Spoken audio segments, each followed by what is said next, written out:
Real മാഡ്രിഡിന് സംഭവിച്ചത് ഒരു നാണം കെട്ട തോൽവിയാണോ എന്ന് ചോദിക്കുന്നവരോടുള്ള മറുപടിയാണ് ഈ വീഡിയോ കേട്ടോ. കഴിഞ്ഞ 75 വർഷമായിട്ട് 5 ഗോൾ ആർക്കെതിരെ അടിക്കാൻ പറ്റാത്തൊരു ക്ലബ്ബായിരുന്നു അത്ലറ്റിക്കോ മാഡ്രിഡ്. ആർക്കെതിരെ? റയൽ മാഡ്രിഡിനെതിരെ. അത് അവർക്ക് സാധിച്ചു എന്നുണ്ടെങ്കിൽ ഇതൊരു നാണം കെട്ട തോൽവിയായിട്ട് കൂട്ടാൻ പറ്റുമോ? അതുകൊണ്ട് മാത്രമല്ല, ഒരുപാട് കാര്യങ്ങളുണ്ട്, നമുക്ക് ഡീറ്റെയിൽഡ് ആയിട്ട് തന്നെ സംസാരിക്കാം. അപ്പോൾ ഒഫീഷ്യലായിട്ട് welcome back to 80 podcast football club and this is RJ ആൻഡപ്പൻ. അപ്പോൾ വീഡിയോ മുഴുവനായിട്ട് കാണാൻ ശ്രമിക്കുക. ആൻഡ് നിങ്ങൾക്ക് നമ്മുടെ കണ്ടൻസും കാര്യങ്ങളൊക്കെ ഇഷ്ടമാണെന്നുണ്ടെങ്കിൽ ഒന്ന് കൂടെ കൂടുക എന്നും കൂടെ ഓർമ്മിപ്പിക്കുകയാണ് കേട്ടോ.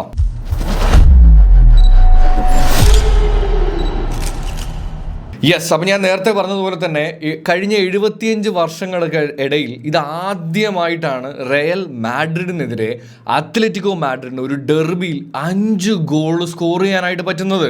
അതുകൊണ്ട് തന്നെ ഇതൊരു റയൽ മാഡ്രിഡ് ആരാധകരെ സംബന്ധിച്ചിടത്തോളം ഇതിലൊരു ഇച്ചിരി നാണക്കേട് കൂടുതൽ ഉണ്ടാവും എന്നുള്ള കാര്യത്തിൽ ഒരു സംശയമില്ല. കാര്യം എന്താണെന്ന് വെച്ച് കഴിഞ്ഞാൽ അവർ ഇത്രയും കാലമായിട്ട് ഇങ്ങനെ വെച്ചുകൊണ്ടിരുന്ന ആ ഒരു സാധനം ഉണ്ടല്ലോ, അത് നഷ്ടമായി എന്നുള്ളതാണ്. പിന്നെ ഓൾറെഡി ഈ 5 എന്ന് പറയുമ്പോഴേ അതിനൊരു കളിയാക്കൽ റയലിനെതിരെ ഉള്ളതാണ്. അപ്പോൾ അതിൻ്റെ ഇടയിൽ ഇതും കൂടെയാണ് വരുന്നതെന്നുണ്ടെങ്കിൽ, അതും ഡെർബിയിൽ സംഭവിക്കുന്നതെന്നുണ്ടെങ്കിൽ അതിനൊരു ഇച്ചിരി നാണക്കേടുണ്ടാവും, അല്ലെങ്കിൽ അങ്ങനെ കളിയാക്കലുകളും സംഭവങ്ങളും ഉണ്ടാവും എന്നുള്ളത് ക്വൈറ്റ് നാച്ചുറൽ.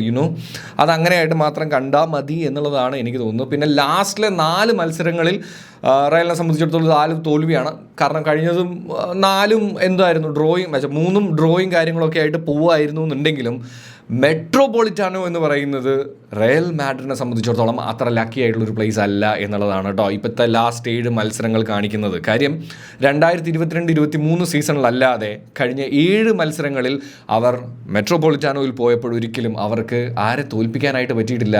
ഈ പറയുന്ന പോലെ തന്നെ അത്ലറ്റിക്കോ മാഡ്രിഡിനെ തോൽപ്പിക്കാനോ അല്ലെങ്കിൽ ജയിക്കാനോ ആയിട്ട് പറ്റിയിട്ടില്ല. മിക്കതും സമനിലയിലേക്കാണ് പോയത് എന്നുള്ളതാണ് കേട്ടോ. പിന്നെ ഇതിനകത്ത് എല്ലാവരും ഇതിന് തൊട്ട് മുമ്പത്തെ വീഡിയോയിൽ ഞാൻ കാര്യമായിട്ട് പറഞ്ഞതാണ്, എന്താണ് ചേഞ്ച് ഉണ്ടാക്കാൻ പോകുന്നത്? എംബാപ്പെ ആയിരിക്കുമോ അതോ അത്ലറ്റിക്കോ മാഡ്രിഡിൻ്റെ ഹൂലിൻ ആൽവാറസ് ആയിരിക്കുമോ? കാര്യം എന്താണെന്ന് വെച്ച് കഴിഞ്ഞാൽ, ഒരു ടീം പ്ലെയർ ആവുമോ ഒരു ഗോൾ സ്കോറർ ആയിരിക്കുമോ ഈ ചേഞ്ച് ഉണ്ടാക്കുക? 2 ഗോൾ അടിച്ച് തിരിച്ച് വന്ന റയൽ മാഡ്രിഡിനെ കണ്ടു കഴിഞ്ഞ് കഴിഞ്ഞപ്പോൾ എല്ലാവർക്കും ഭയങ്കര സന്തോഷമായിരുന്നു. റമൻടാഡ വന്നില്ലേ, ആദ്യം തന്നെ ഗോൾ അടിച്ച അത്ലറ്റിക്കോ മാഡ്രിഡിനെതിരെ തിരിച്ച് വരാനായിട്ട് ആർക്ക് പറ്റി? റയൽ മാഡ്രിഡിന് പറ്റി എന്നൊക്കെ പറഞ്ഞ് സന്തോഷിച്ചിരിക്കുമ്പോൾ അവസാനം കളി തീർന്നപ്പോൾ അവസ്ഥ എന്താണെന്ന് വെച്ച് കഴിഞ്ഞാൽ, കഴിഞ്ഞ 75 വർഷത്തിനിടയിലെ ഏറ്റവും വലിയ തോൽവിക്കാണ് അവർ സാക്ഷ്യം വഹിച്ചത്. അതും അത്ലറ്റിക്കോ മാഡ്രിഡിനെതിരെയുള്ള കാര്യത്തിലാണ് കേട്ടോ പറഞ്ഞത്.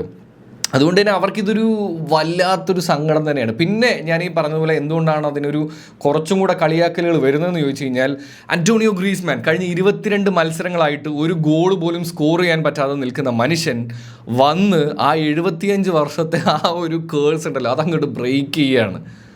ഒന്ന് ആലോചിച്ച്, കഴിഞ്ഞ 22 മത്സരങ്ങൾ ലാലിഗയിൽ ഗോൾ സ്കോർ ചെയ്യാൻ പറ്റാത്ത ഗ്രീസ്മാൻ വന്നിട്ട് one of the best team അല്ല, ബെസ്റ്റ് ടീം എന്ന് തന്നെ കൺസിഡർ ചെയ്യപ്പെടാവുന്ന റയൽ മാഡ്രിഡ്. കാരണം കഴിഞ്ഞ മത്സരങ്ങളിലൊന്നും തോൽക്കാതെ ഇങ്ങനെ കയറി വന്ന് വലിയ ഗോളുകൾ കൺസീഡ് ചെയ്യാത്ത ഒരു ടീം 5 ഗോൾ കൺസീഡ് ചെയ്തെങ്കിൽ ഷാബിയും പിള്ളേർക്കും ഇതൊരു വലിയ നാണക്കേട് തന്നെയാണ് എന്നുള്ളതാണ് കേട്ടോ. അതിന് ഇനിയിപ്പോൾ നമുക്ക് പഴയ വീമ്പിളക്കിയത് കൊണ്ടൊന്നും ഒരു കാര്യമില്ല.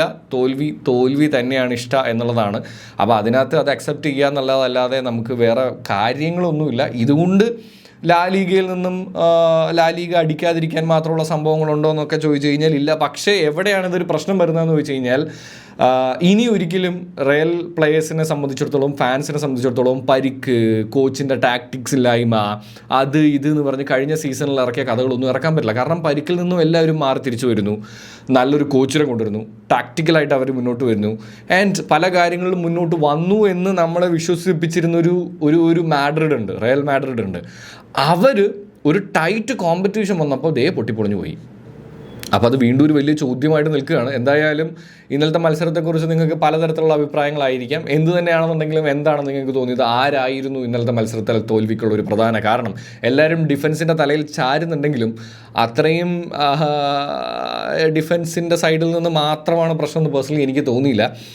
പലപ്പോഴും ഞാൻ മുമ്പും പറഞ്ഞിട്ടുള്ളതാണ്, വിനീഷ്യസ് ജൂനിയറും എംബാപ്പയും രണ്ടും ഒരിക്കലും ഒരുമിച്ച് പോകുന്ന പ്ലെയേഴ്സ് അല്ല. അത് അവരുടെ പേഴ്സണൽ സംഭവങ്ങളെയല്ല പറഞ്ഞത്, അവരുടെ രണ്ടുപേരുടെയും പ്ലേയും സ്കില്ലും കാര്യങ്ങളും. രണ്ടുപേർക്കും ബോൾ കിട്ടിക്കഴിഞ്ഞാൽ ഈ ഒറ്റത്തീനി സ്വഭാവം എന്നൊക്കെ പറയുന്ന പോലത്തെ ഒരു സാധനമൊക്കെയാണ്. അത് കാരണം അങ്ങനെ പോവും. അപ്പോൾ അതൊക്കെ കാര്യമായിട്ട് ബാധിക്കും എന്നുള്ളതുണ്ട്. അതാണ് ബാധിച്ചതെന്ന് എനിക്ക് തോന്നിയിട്ടുണ്ട്. എന്താണ് നിങ്ങൾക്ക് തോന്നിയെന്നുള്ളത് താഴെ കമൻറ്റ് ചെയ്യുക. ഞാൻ പറഞ്ഞ പോലെ തന്നെ നമ്മുടെ കണ്ടൻസ് ഇഷ്ടമാണെന്നുണ്ടെങ്കിൽ കൂടെ കൂടുക. Thank you. ചിൽ കുപ്പിച്ചിൽ.